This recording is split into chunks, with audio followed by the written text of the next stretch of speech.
స్టేషన్కి వెళ్ళాము. అక్కడ అయిందండి, ఎస్ఐ గారు లీవ్ లో ఉన్నారని చెప్పేసి అన్నారు. అక్కడ ఎటువంటి న్యాయం అనేది జరగలేదు మాకు. అండ్ స్టేషన్ లో కూడా ఇద్దరే ఉన్నారు. మేము ఎన్నో కేసులకు వెళ్ళాము, మాకు ఇలాంటి ఎప్పుడు జరగలేదు.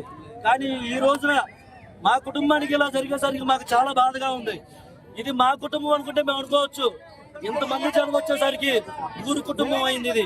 ఎందుకంటే అంత ఘోరమైన చావు చచ్చిపోయాడు. ఈ రోజున చావు ఆయన చచ్చిపోతే తీసుకొస్తా కూడా శవానికి అక్కడ ఎవరో లేక ఈ రోజు ఇంత ఇబ్బందులు ఉన్నాం.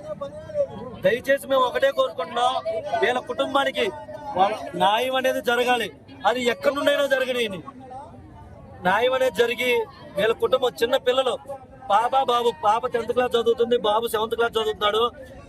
వీళ్ళిద్దరూ మొగుడు పిల్లలు కలిసి పని చేసుకుంటే గానీ పిల్లల్ని చదివించుకుని 4-5 ఏళ్ళు నోట్లోకి వెళ్ళే పరిస్థితి వాళ్ళది. అలాంటిది ఒక మగాడు ఈ రోజు చనిపోతే ఆ తల్లి ఎంత కష్టపడితే ఆ ఇద్దరు పిల్లల్ని భవిష్యత్తులో ముందుకు తీసుకెళ్లగలదు. ఎంతో ఎంతో అనాథ పిల్లలు ఇప్పుడు అనాథలైపోయారు వాళ్ళు.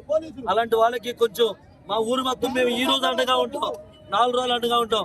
కానీ ఇది ఒక ప్రభుత్వం వరకు వెళ్ళి వాళ్ళ కుటుంబానికి ప్రతి రోజు అండగా ఉండాలని మనస్ఫూర్తిగా కోరుకుంటున్నాం. చేతులు 2 జోడించి అడుగుతున్నా, జోహార్ గంగరాజు, జోహార్.